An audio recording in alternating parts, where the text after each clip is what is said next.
everybody, and welcome back to Movie Couple Live, the show where we talk about the latest in movie news and pop culture. I'm Wendy. I'm Dustin. And today, since it's Saturday, spoilers all around with a little bit of news. We're definitely talking the latest episode of Andor, episode 10, entitled One Way Out.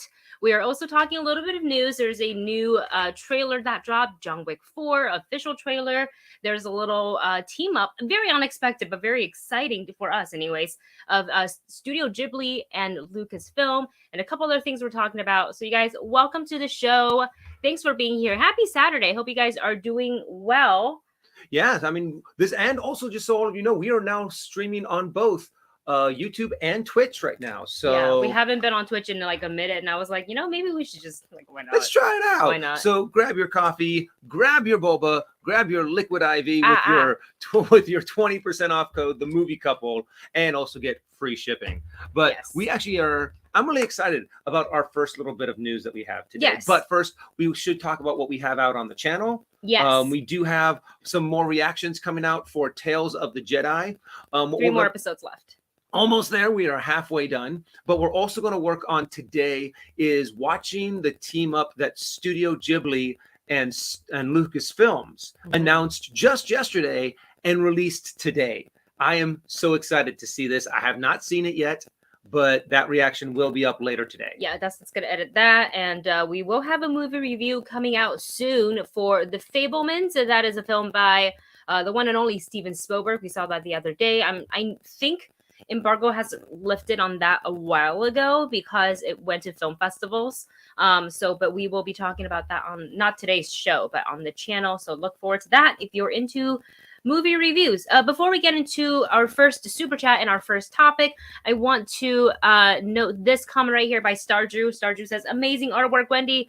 So what he's talking about, I think, is the latest channel art / banner that we have. That is not done by us because we're not talented enough to do something like that. That is done by Drew by Daylight, our graphic artist friend, who has also done the original The Movie Couple one, the previous version, which will go up after the new year.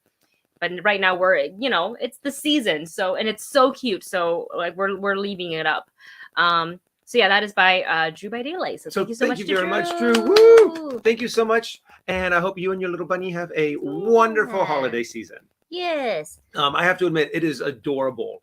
The banner that he put up there got me with the little elf ears. Elf ears. I got a nose, I think. You got a little red nose, like Rudolph. Reindeer nose, like my normal, because of my allergies. It's so bad. And we have our first super chat as well from Marvin Martin. Thank you, Marvin. Marvin writes, Bardugo's Demon in the Wood, Darkling's origin story. Stop. So Bardugo is the same author for Shadow and Bone and Six of Crow and all that stuff. So that's awesome. Put that on my read list. Lewis, the Screw Tape Letters. And if there was a Sandman / Crow crossover, is that something you got very excited about? That would be really fun to see. Both see, I mean, and they also both kind of have that same kind of tone, that same kind of dark, shadowy kind of figure that's still kind of heroic, but takes justice into their own hands. I would love to see that kind of a crossover. Yeah, that would be really fun. I'm wondering now that we talked about it though, which companies actually own the rights to the Crow and Sandman? Sandman is Dark Horse. Sandman's Dark Horse, or right? Isn't it Neil Gaiman? The Crow Dark Horse. I can't remember which one is which. Let's do a quick Google unless the chat can beat me to it. So, I mean, I was also wondering, like, how possible is this crossover from happening? Because Wendy and I have. It's DC Comics. DC, Neil Gaiman. Okay. And then the Crow. Yeah, and Black Banolala says Dark Horse for the Crow, I think. Is that correct? I don't know why I don't see it. Huh. Caliber Presents. Oh, okay. So it's a little bit more independent. But honestly, I think that would be a really fun crossover. I still want to watch the Netflix show. What did you guys think of the Netflix show? It's Image Comics. Sorry. Oh, it's Image Comics? It took me a while to find it. So, but I mean, that would be a fun crossover. Thank you so much, Karen, for your comments. Oh, thank you so much. Okay. Sorry. What was the last thing you said? Oh, I was just talking about how it would be a fun crossover, but I do want to still watch the Netflix Sandman because if I'm not mistaken, Yeah, y'all, we haven't gotten to it yet. It got renewed for a second season. Yes, it so did. That means it got enough eyes on it. It did good enough in the reviews. So I am excited. I would be excited to watch that now. Yeah, it got a lot of positive reactions from a lot of people everywhere. So it makes sense. What I was hoping, I was talking to John Roca about this as well, who is actually hilariously texting me about something else unrelated. That I hope that they're renewing and giving us a second season, because I feel like, for one, when things are in production, is there like talk for season 2? I feel like that's always on the table, right? But it felt like it was going to be a one-off thing. At first. To me. So I am happy that they are giving us a second season. I just hope that the reason they're giving us a second season is because there are really amazing more stories to be told and more to explore with these characters, and that Neil Gaiman is going to continue to stay, hands-on with all of this, and not just like, look, it made money. Look how many people streamed it. We got to do a second season to cash in on that. So that's what I don't want. Yeah. I want it to be the first reason, because and I feel like with Neil Gaiman involved in it, he's that like... Well, it also would make sense because since it is a DC property, you're expecting to be like, okay, we can continue this story for as long as we want because we have so much material for Sandman. So I think that they probably were like, hey, you know what? It might only be one season, but let's also pad the sides a little bit to make sure that if it does do insanely well, we can carry it into a second season and continue this story. Yes. So I'm really glad to hear that that's what happened, and that we're moving forward with more Sandman. Yeah. And because, we can never have too many comic book adaptations out there. It'd be like saying, oh, we have too many novel adaptations. It's just another art form to tell a story. Yeah. So looking forward to it. I feel like a crossover would be really, really cool. We'll just have to see if that, actually happens.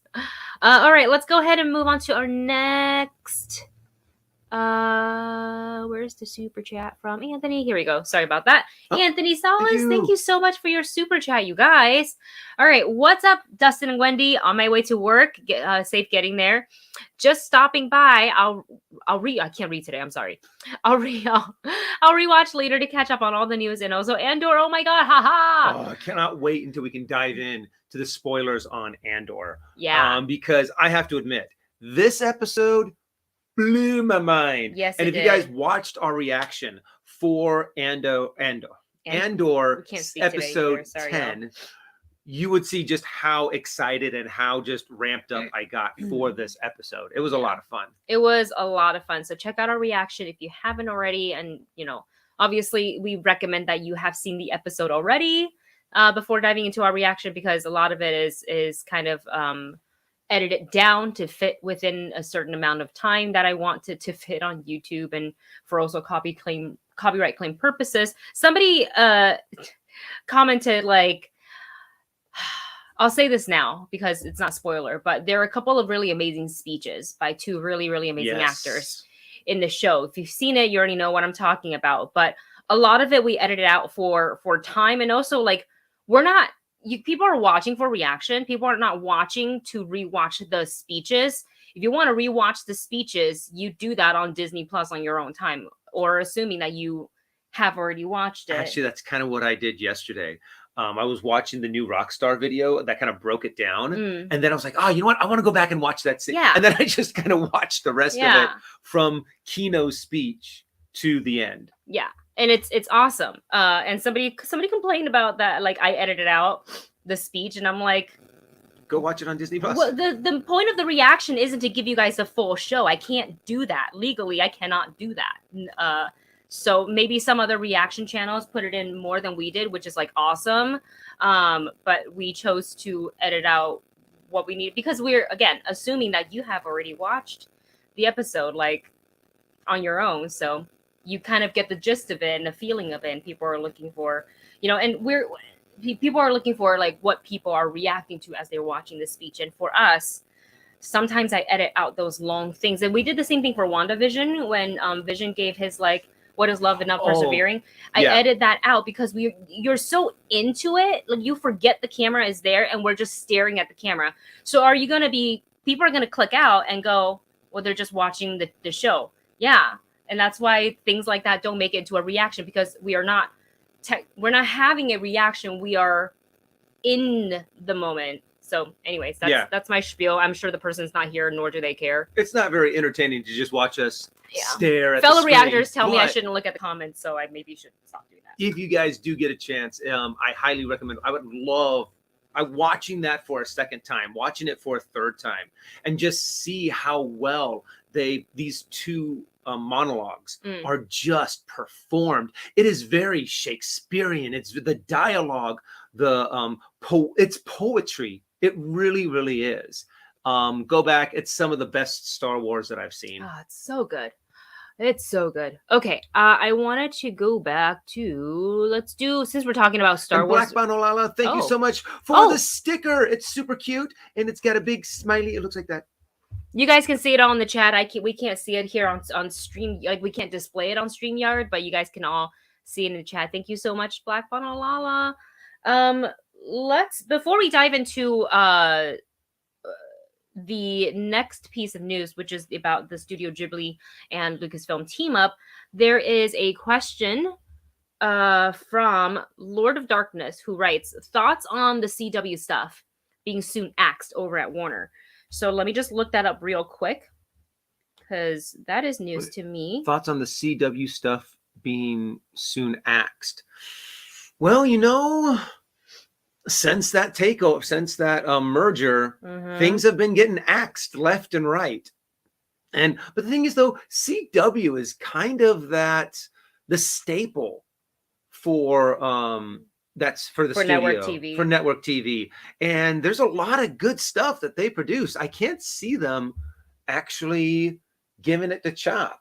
But, you know, we didn't expect them to give the chop to Batgirl. We didn't expect them to do a lot of different cuts. Batgirl was, you mean the Leslie Grace movie that never happened? Yeah.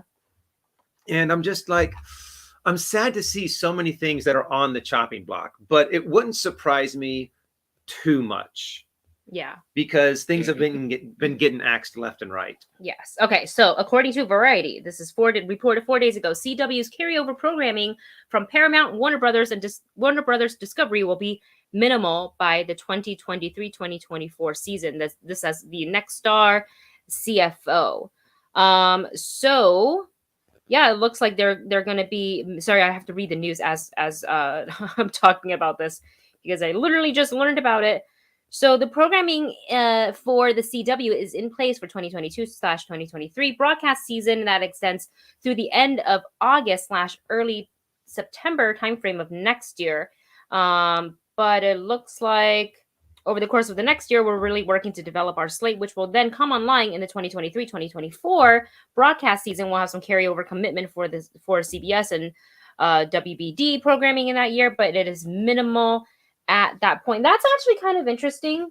Like, for me personally, CW, there are some shows on CW that I enjoyed. The Flash. Yes. I really liked. I like Arrow. The first couple of seasons of Arrow were really good. The Arrowverse, Supergirl, like it got really, really good. And Legends of Tomorrow. They did a really good job on branching out that DC universe in the CW. And, you know, there's not very many TV shows that have been able to do that, to have all of these different spinoffs and be able to have all of them connect and then go back to their original shows and then connect and then go back, which was very impressive. And it seems kind of shooting yourselves in the foot to just start cutting that out. Yeah, that's kind of interesting. I feel like they have more superhero comic book fatigue than the audience does. Yeah. Doesn't it feel that way? It almost seems like they're getting frustrated with not being able to be like, oh, as big as Marvel, but they still produce such great material. People watch it. That's the thing. And people still watch it. I know people watch it. So don't cut it. Yeah. You know, you just got to find a way to make it work. Yeah. And I mean, it's a big market. I would love to see more from it. And it sounds like they're just going to start cutting more from it. Yeah, it sure does. wonder if they're cutting other shows as well, kind of like this. Well, Sabrina was on Netflix, wasn't it? Yeah, Sabrina got bought out by. Okay, because that's also like kind of within the CW world because of Riverdale. But I enjoyed Riverdale for a little bit. I was like actually really into it, and then I just like stopped. I didn't lose interest. I think it just got busy, and I had to prioritize.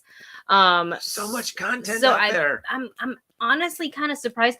Though I will say I am not exactly, you would think with all the K-dramas that I enjoy watching, you would think that CW is my cup of tea, but I'm kind of like on the fence. Like I really like The Flash. I was enjoying Supergirl and I liked Arrow and little bits and pieces of Legends of Tomorrow just because I never really had time to like fully invest because there was so much movie and streaming stuff happening that we cover mostly here on the Movie Couple channel.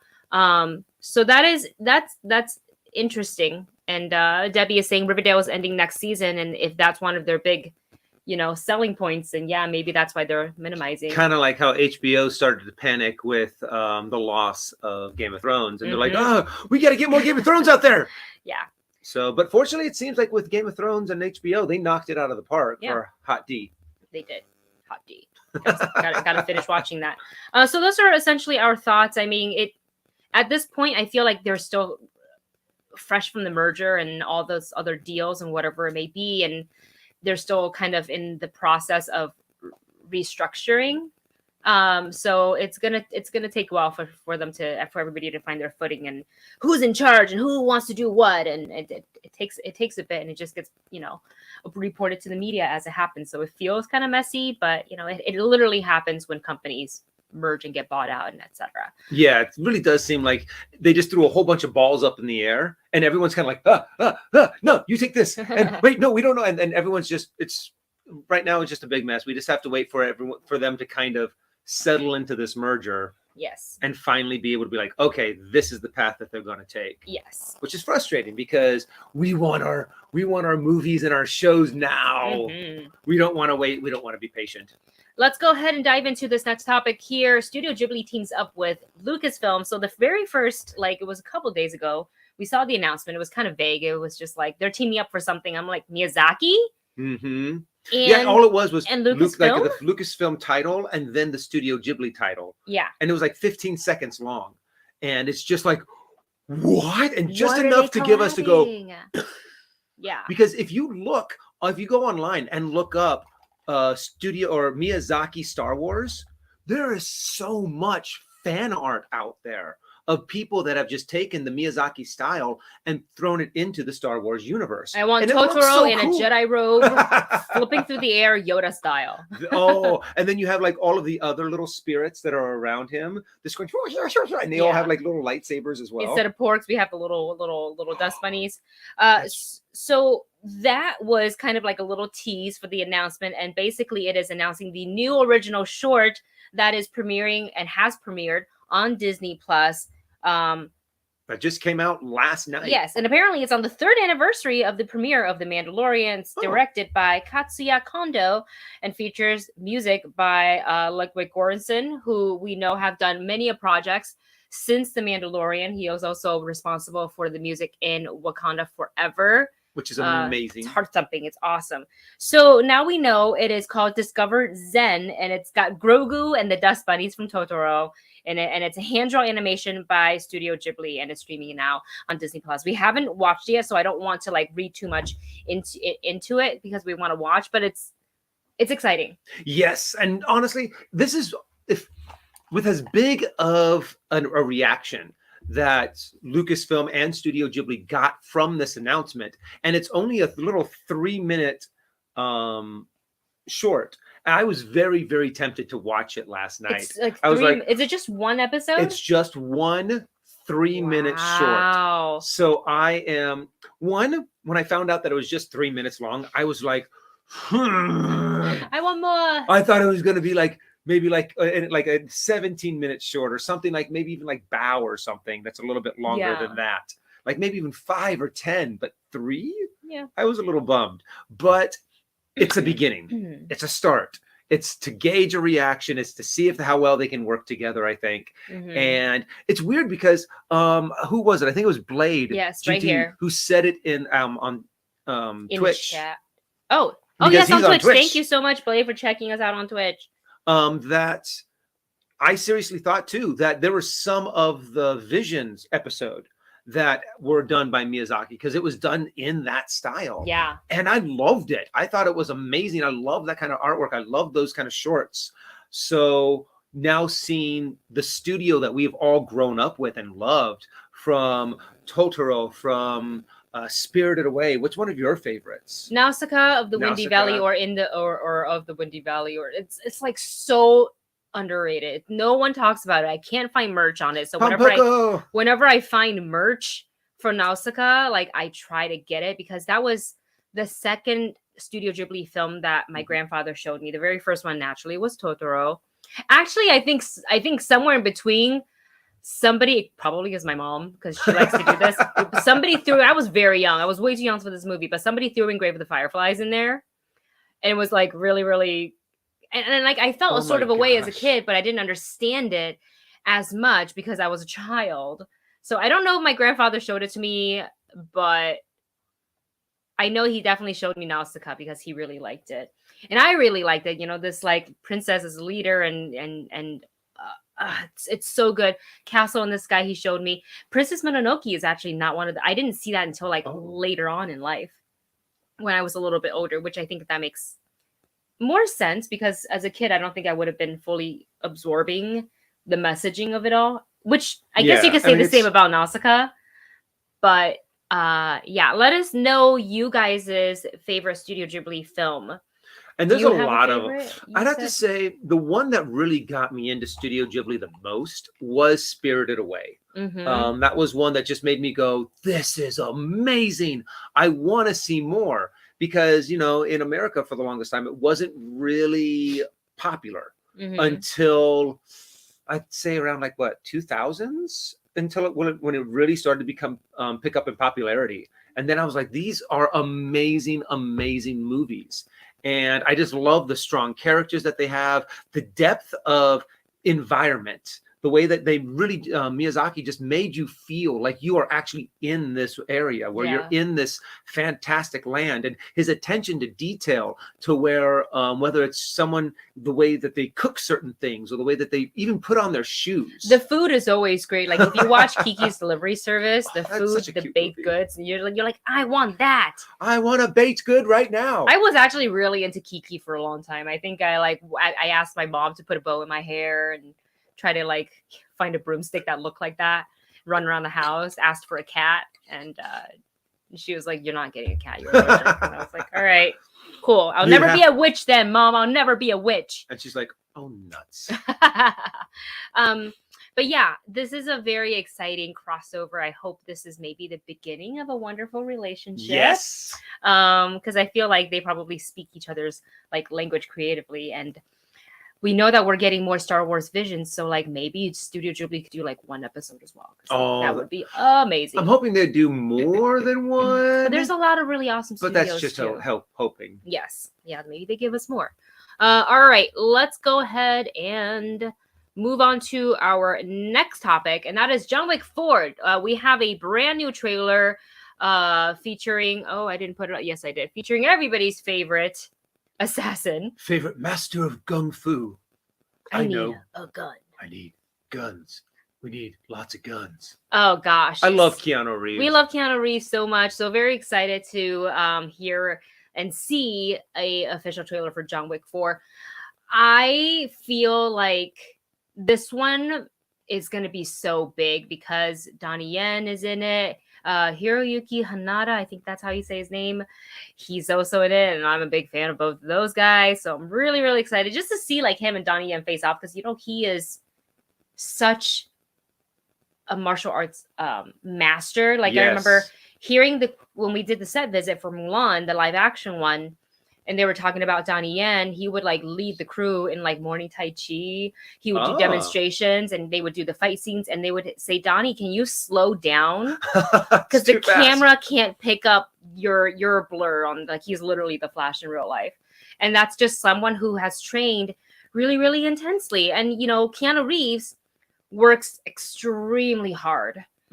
He probably, and that's why it looks so good. That's why I appreciate with John Wick, not only that it's being filmed by somebody who understands action and stunts and how to film those fight scenes, and the overall story arc and this world, this crazy mysterious world of the assassins, but Keanu Reeves training all the time, being so comfortable around all the various weapons and fighting styles, whether it's riding a bike, riding a horse, whatever it may be, training with dogs, like he is all in on it. And that's why it looks so good on camera, because he's not reliant on like, oh, let me just try to do some of these moves, like sort of like half, and then bring in the stuntman, who's going to look 10 times better, when that you can tell that it's you can't tell. I know, especially when you watch some of the behind the scenes footage of him training, of him learning how to do these special kind of loads. When you load in like your ammunition to a shotgun, or how you do these special kind of tactics and maneuvers. And it is insane just how hard they trained. And I love the fact that every single John Wick movie that comes out, there is something new that he does. There is, whether it's the dogs, whether it's the horseback, whether it's a certain kind of weapon, whether it's a certain kind of fighting style. Yeah. I love the fact that it just keeps on building and growing and changing and surprising us and knocking our socks off. And bringing in Donnie Yen just makes you go, what are they going to do with this? So I'm curious. Because you know their capabilities. I'm curious about this one, because I feel like John Wick's been trying real hard to get out, right? And he's been trying to get out. Well, no, he got back in. He got back in for a very specific reason. Understandable. For the dog and the memory of his wife. But now it's gone into something more, and sort of like who is sitting at the table. And now there's a little word that's thrown in there that are you going, who could it be? Family. Yeah. So we know very little about his family. Wife. I'll say, Vin Diesel's gonna pop up. About, hey. Yeah, John Cena. Hey, there's just, I would love Dwayne Johnson. I'm wondering if they're going to make some kind of Fast and Furious joke. Probably not. Most likely I don't think so. Because it's not that kind of movie. No. But I would love there to be some kind of little fun edit that somebody does. Somebody's going to do where, Vin Diesel pulls up. He's like, family, get in, to John Wick. And you find out that they're like cousins, brothers, nephews, uncles, former roommate kind of a thing. Yeah, right. Oh man, very excited for chapter 4. We're not going to be able to get this until next year, March of next year, but it's something to look forward to. And we both said in our trailer reaction that they didn't focus too heavily on the action in this trailer, and I kind of love that, because when you're going into a John Wick movie, I would hope that people understand you're about to get some really amazing stunts and action and fight sequences and fight choreography. That's like to be expected for John Wick. So like, I don't need a trailer to highlight that specifically, because and I would rather not know too much of what the fight's going to look like, so I can be surprised when I'm sitting in there enjoying, be like, oh my gosh, what is happening on this screen and how do they pull this off? Just the fact that we know that there's going to be 2 sword fights, and Donnie Yen's going to be in there, and we know that I just can't wait to see it, because they've teased us just enough to where we know what we're going to get, but not what that's going to look like. Yes. But MK says this shows up in the trailer with the line about family. John Wick's sister. I was a little curious. Cousin, sister, the guy half-sister? who takes over the Continental and trying to kill John Wick is maybe John Wick's baby brother. Why is the baby brother is always in the K-dramas too? It's always like the sibling stuff. It's always the baby brother that's like. Well, and even like in Fast and the Furious. Oh, yeah, John Cena. Cena was showing up, and that's the baby brother. So I'm a little curious on how, what family member is going to be showing up. And are they going to be a good guy? Are they going to be a bad guy? Maybe it's better to be an only child. Very possible. Oh man. I want to go back to, let's see, just our love for Keanu Reeves, because he is just such a wholesome human being. And to see all of the good things that he's done, the fact that he donated his entire paycheck on Matrix 3 to the crew, right? To the whole crew. Yeah, because he knows they don't make enough money for the work, the amount of work and time that they put in. They don't make nearly enough. And Debbie says this in the chat. Oh, so he's really good to the crew here. There are BTS, not BTS, not army, but behind the scene pictures of him carrying equipment. Yeah, I can just see him being that guy. Yeah, you know. That's awesome. And, you know, it's great to hear that there's still people like this that are superstars in the industry, that are this kind, this wholesome. And then he's able to go and turn around and do certain movies playing himself where he kind of makes fun of himself, you know, to still have like Always Be My Baby. Yeah. To where he does kind or of. My Maybe. Yeah, Always Be My Maybe. But to have that kind of personality to where you kind of like, one, you are a nice guy and you also just don't care about what other people say and think about you, but in like a good, healthy way. Yeah, absolutely. So we're looking forward to it. If you guys want to check out our reaction for John Wick 4, it is available now on the channel. And with that, I think we're going to go ahead and move on to our next topic, which is Andor episode 10 spoiler talk. We're talking all things episode 10, which was entitled One Way Out. Probably one of my, I have a few favorites episodes in this show, but this has got to be, because we're ramping up to the finale. There is things are happening, people are desperate, and things are starting to get dire.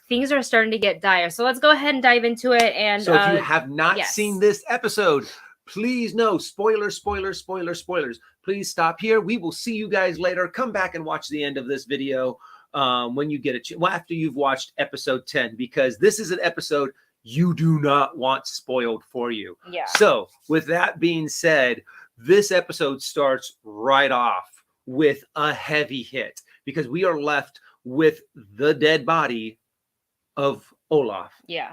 Oh, not Olaf, Olaf. One's a snowman and one's a character in the Star Wars movie. You can't say that about Olaf, okay? People will come for you. Actually, there's probably some parents out there that'll be like, yes, no more of those. I think we also have to watch saying the word DEAD. I know I'm sounding like I'm oversensitive, but YouTube is oversensitive, so we have to be careful like what words we choose to use. We have to either spell it out or use other My adjectives. Apologies. That is correct. So, yes, the aftermath of what happened with Olaf, and the fact that they're having to march that through the workroom, and I think that crew had no idea because that's the next shift. So they're left with what is happening, and if you take a look at the expression on the the doctor's face, it's just so sad, so beaten, so just destroyed, because he looks like a guy that wants to help. He's a guy that has kind of like did this because he wants to be able to help save lives. But no, he's only there to kind of put people down, to actually be like, oh, you're no longer able to work. Okay, you're now useless to us. So we're just gonna euthanize you. We're gonna end it. Yeah. And it's pretty awful, everything that they've experienced on this like middle of nowhere in the ocean somewhere prison, just work same thing every day, and you're just counting your shifts, and you are thinking that you get closer, and now we finally figure out exactly what happened on 2, and it was that they released somebody because they've had finished their sentence, but they put them back in, except that they put them in, so they didn't transport them to like a separate prison. It was like the same one, just a different floor. Word got out and the prisoners aren't happy. So what do? They just turned on the floor, maximum power. And that is awful. And that obviously gives a lot of unrest to the prisoners. And they're all, since they found a way to communicate, albeit slow communication, because it's all by hand signal, words are starting to spread, and people are starting to find out you're not leaving, even if your days count down to 0. There's no getting out. There's only one way out, and that's to fight your way out, or to die. Yeah. So aside from what's happening at the prison, which we'll come back later, because I definitely want to talk about Kino and Luthen. We also, see a little bit more with Bix and what is happening there. I gotta plug in my computer real quick. It's starting to die. But one thing that I did also want to point out at the very beginning is when they do bring Olaf through the working station, is the fact that all of them were in that on program position, and it really did kind of have like almost like this, you know, salute to the body, like a funeral procession during that period as well, because everyone knows what's going. I mean, it's kind of hard to miss the body, the very blatant thing floating across their workspace, and then afterwards it's kind of like, all right, get back to it. Like, how do you get back to that? They may not know each other well, but they're still, you know, experience the same thing day after day. So it's awful, and I like that's one of the reasons why we love the show. It's not afraid to tell these kind of stories, and I know some people don't want to like it's too slow for them. The show's too slow for them, and I get it. It's very like Aaron Sorkin standing, talking, walking, you know, standing and walking, talking and walking, sitting and talking. But it's that buildup. That makes these moments hit so hard. It's this slow buildup of character, of seeing what they've gone through and what their character has developed. And when they finally do either get hit or fight out, it just punches you in the gut a lot harder. Yeah. So there's just things happening on both sides of the things. And, you know, aside from the prison, Mon Mothma had a visit from the not banker, Davo. And that, I feel like not enough people are talking about Genevieve O'Reilly's performance. She is so fantastic at putting that mask on, but through the mask of her being like the annoying senator, you know, as she likes to call herself, because that's her sort of distraction of look over here so you don't really see what I'm doing actually over here. That she is starting to feel the pressure, and she's crumbling underneath all of this. The funding, it's hard to move, continuing having to hide things from her family, because she even said to Tay, my husband is not to be trusted. And how hard is that? This is the man that you marry, have a daughter with, you share a home with, and you can't trust him because you don't know. Even though it was a forced marriage, they did mention this is true. She got married at like 14 years old to him when he was like 15 years old.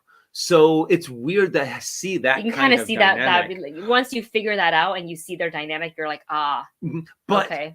Also what I love in this is that you are really starting to see the difference between different kinds of rebels. A rebel like Mon Mothma that is still pretty much morally squeaky clean. You know, she hasn't had to make any terrible decisions that have destroyed lives, killed or had hundreds of people die, or to have terrible things. And then you have Luthen, who has had to make these choices, who has had to make these kind of decisions on you have a group of people in this hand and you have the rebellion in this hand. And you're like, I'm sorry, I have to hold on to the rebellion. Yeah. And we see that played out in this final scene with Luthen and this monologue to where we find out that one of the people inside is a spy. We find out that they have actually a spy that is very deep in the Imperial workings. So they get information that they're going to be that they have found one of their pilots, one of the rebel pilots. They have, killed him, that they have put made it look like an accident. And they're going to wait for his friends to come and get him. And Luthen's like, we've got to let that happen, or else they're going to know that there's a leak. And it really reminded me, I wanted to say this in our reaction, but it reminded me of that movie with Benedict Cumberbatch, where they break the German code during World War II. And they find out that, one of our ships is going to get sunk. And one of the guy's brother that working on the code was on that ship. And they're like, we have to let it sink, or else they're going to know. And they're going to know that that we've broken their code, then they're going to change it. And we're not going to have we're going to have to do this all over again. And it's just like those choices that you have to make. And it's real world implication. Yes. The Imitation Game. Yes. So such a good movie too. Yeah. Luthen is such an interesting character because they keep talking about Luthen and the people he hires and the people he works very closely with. Val, who is Mom Mothma's cousin, his assistant, and Cinta, and all of the people that they essentially like vetted and handpicked. They talk about this vow. They took a vow. Like, what's the vow? Yes. Because they are. What exactly? They even said it to the agent that's been placed deep within the Empire. You took a vow, and it was almost scary because Luthen as the art dealer is fun and like kind of big character, but Luthen is scary. How's your daughter? I think about you all the time. I think about you constantly. And I was like, are you genuinely like concerned, or are you saying this as a threat, or is it both? I think it's both. I think when he was saying that over the earpiece, about his daughter and about, I think about you constantly, it is intimidating, but it is also the truth because this spy is very, very valuable to Luthen. This is probably his most valuable spy, and he cannot let this guy go. Yeah. And he can't see people anymore as human beings. He doesn't have that luxury. He doesn't have that, he probably still has the ability to, but he can't look at people as, oh, this is my family. I can't, whereas Mon Mothma still does.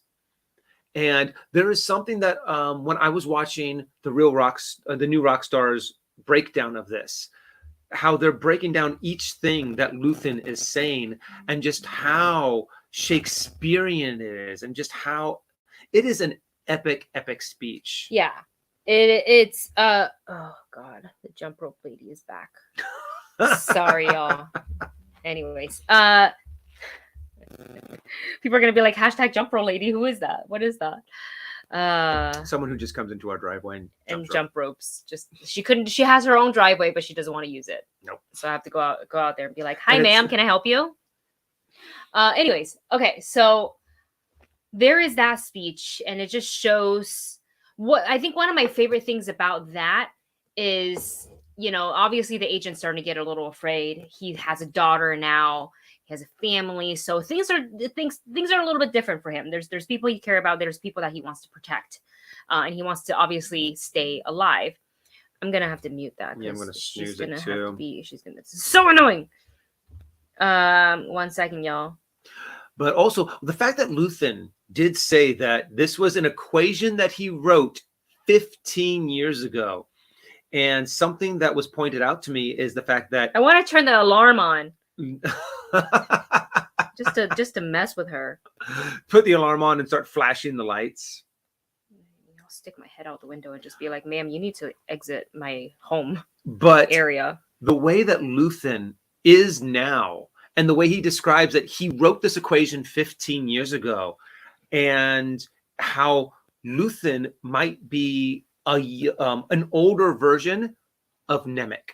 I think we were seeing what Nemec would have grown into, because this equation that Luthen wrote 15 years ago was probably very much a rebellion manifesto, was something that he was like, now this is our ideals, this is what we're trying to accomplish.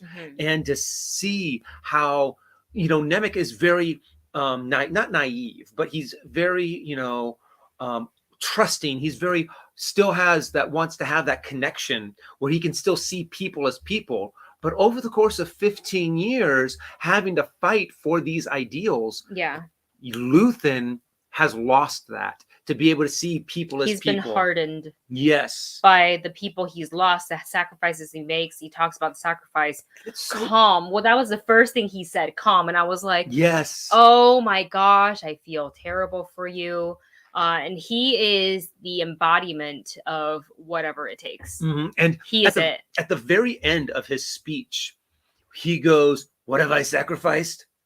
Everything. And it's throughout the entire monologue, it's been just his voice. But when he hits that everything, it echoes and you hear it all the way down. And if you look on the elevator that brought the spy down, it was like level 332 or something. Wow. So they are down in the depths. They are in the underbelly of Coruscant.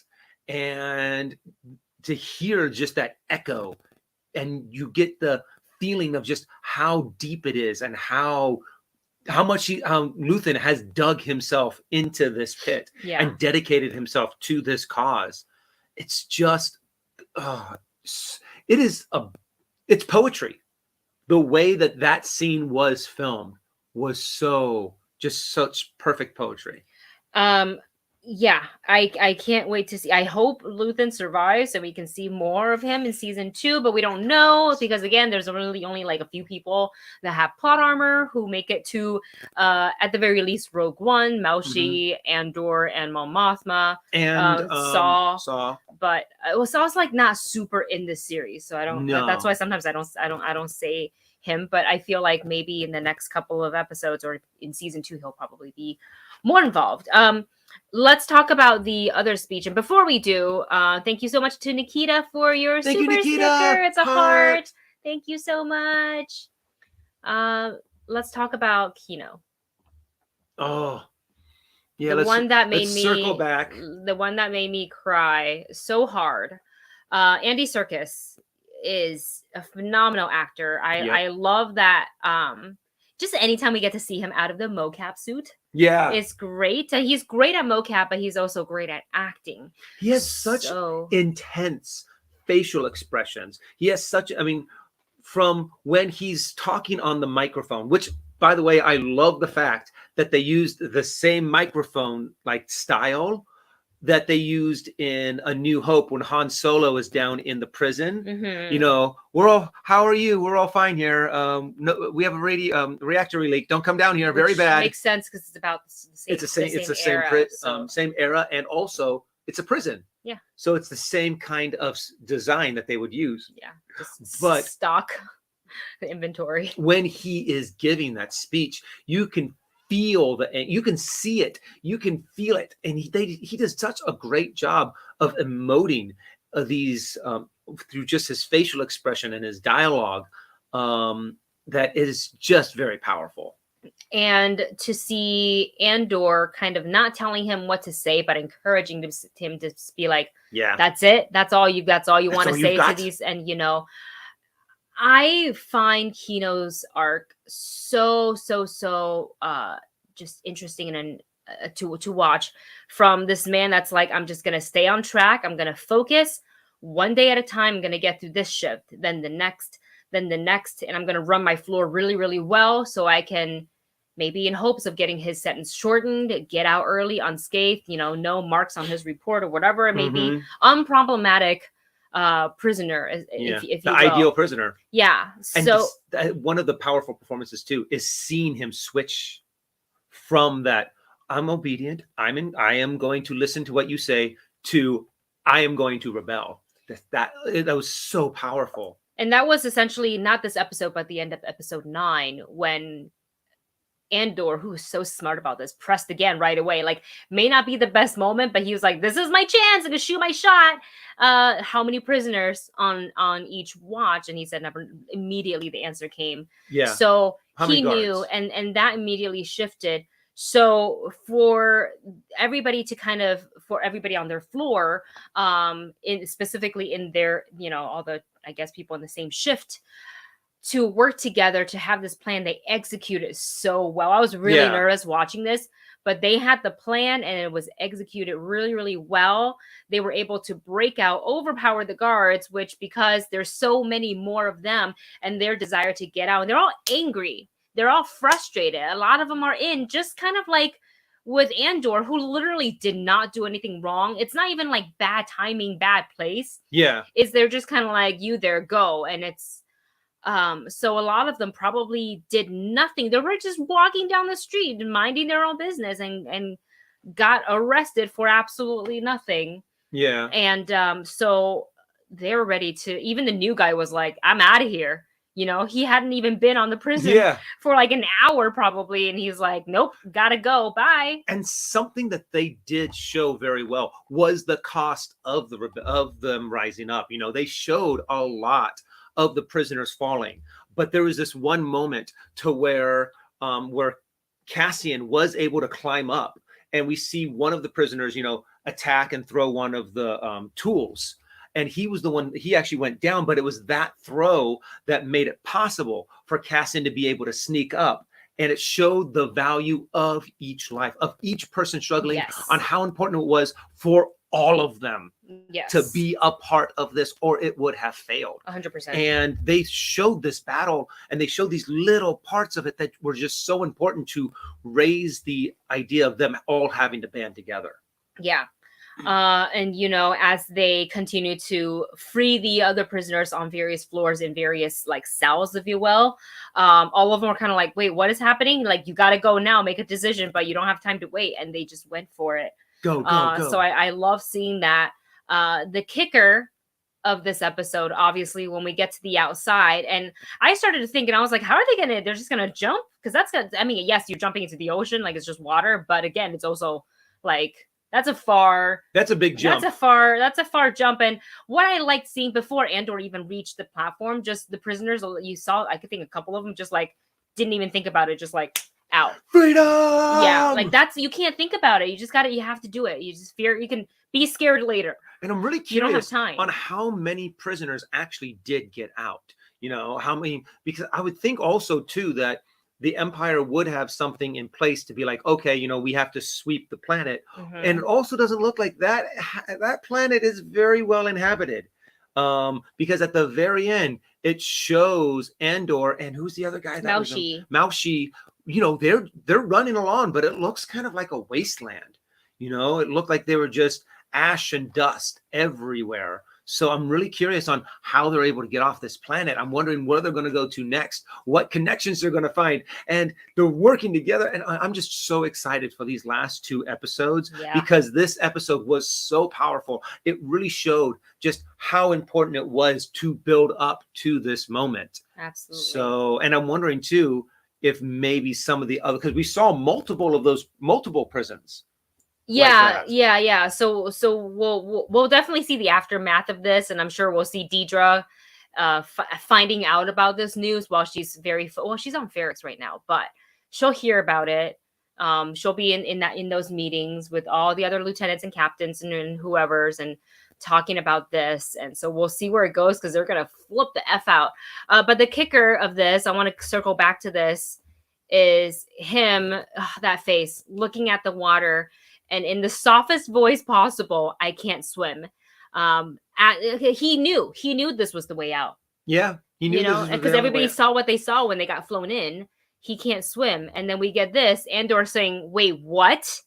And I feel like Andor, had he not been knocked off the platform, he would have helped him. He would have tried to find a way of like, let's jump together. I'll help you swim to shore, something. So I'm hoping that like Kino will make it out somehow, because I would hate for him to go through all of this, bust every get a taste of that, like your freedom is right there, but you are stopped by this large body of water, because it's like I die here or I die in the water because I can't swim. And that's really awful, and it broke my heart because I was so ready for him to get out, and that's a reminder of how many people have to sacrifice everything for the rebellion. And this is why the rebellion is built. And also at the very beginning of the episode, it was Andor that was like, no, we have to go today. This is the time. This is when we're going to have, this is the only opportunity that we're going to get. Well, they will bring in someone new. Then when they will have their guard down, because from now on, they're panicking right now, and we want to hit them when they're panicking. Yeah. So they're off balance, and we can be able to take advantage of that. And the way that he broke it down, the way he was able to get Kino to be like, yeah, that makes sense. Now is the time. This is the only opportunity we're going to get. And to see them kind of hash it out in the prison, and to be able to be like, they didn't even show us like them talking about the plan exactly, because we got to see it unfold. Yeah, it's incredible. And the more we see Cassian, you know, throughout this series, what he's gone through and how that's changed his mind from just like selling bits and pieces, trying to get out and just like have a better life, to where we see him end in Rogue One. You can see every step of like how he became the man that we get to meet in Rogue One, the film. So that no hesitation, all of that. It's incredible. I can't wait for next week, which is just in like a few days. So you guys make sure, if you haven't already, subscribe to the Movie Couple channel. And also like this video, like this live stream while you're at it, because it really helps us out here on YouTube. We'll be doing a reaction, and that's usually up early Wednesday morning, like 5-6 o'clock at the latest. So yeah, with that said, we're going to go ahead and dive into our final topic, something a little bit more fun, a little bit lighter, because Andor is pretty heavy. Let's talk about the flavor of Wakanda. Yeah, at Disneyland. So you guys know that Black Panther 2, Wakanda Forever, is now in theaters. We're not going to talk spoilers here because it hasn't been out long enough. No, I mean, we'll do a spoiler review, but it'll go on Patreon. So if you're a Patreon supporter, we have 2 tiers: $1 for general support, $3 so you get the spoiler review and all that stuff. We have to film the spoiler review first, but we won't be doing spoilers here just in case. Yeah, because just in case, there's probably a lot of you who still have not seen this movie. Yeah. And the last thing we want to do is spoil any of the good stuff from Black Panther Wakanda Forever. Yes, but we do want to talk about Disneyland is celebrating the release of the film. They are celebrating King T'Challa. They are celebrating the release of Black Panther. So there's a bunch of things that they are doing. There's a couple of new characters. The Black Panther has now arrived at Avengers Campus. So if you want to go and see Black Panther, you can spot them there. You can also see M'Baku. Yes, we were walking into Avengers Campus because they normally have like the Dora Milaje doing like their training. M'Baku comes out and does some training of his own. And I think it is hilarious. It is a really fun show. So the voice of this actor who they cast to play M'Baku sounds so much like Winston Duke, and even the humor of it, like, nailed it. So if you are the tone, the intonation, the personality, he nailed it amazingly well. Yeah. So if you are a Magic Key holder, you haven't gone to visit Disneyland yet, Avengers Campus yet, you have from now until January 8th to do so. They'll be there. I don't know how much we'll see them after January 8th, but you've got some time, so go now and check them out. There's also photo ops. There's like a giant panther stand up with the heart-shaped herb there. It's all purple. They have music playing. If you have a magic band, it activates and glows and vibrates purple. And there's just photo ops and things like that. That looks really cool. And one of the things that we love, because we love going to Disney and trying the food, they have something called the Flavors of Wakanda, and they have a couple of things and merch as well that you can purchase. Yeah, lots of merch. For the merch, there is the Black Panther drink holder. So it's like a gauntlet that you can kind of stick your hand in, and there's a little cup thingy, and you can put your water in there. You can put your soda in there. Some people put, like, because they sell shawarma there. You can put your shawarma in there, just eat it like that.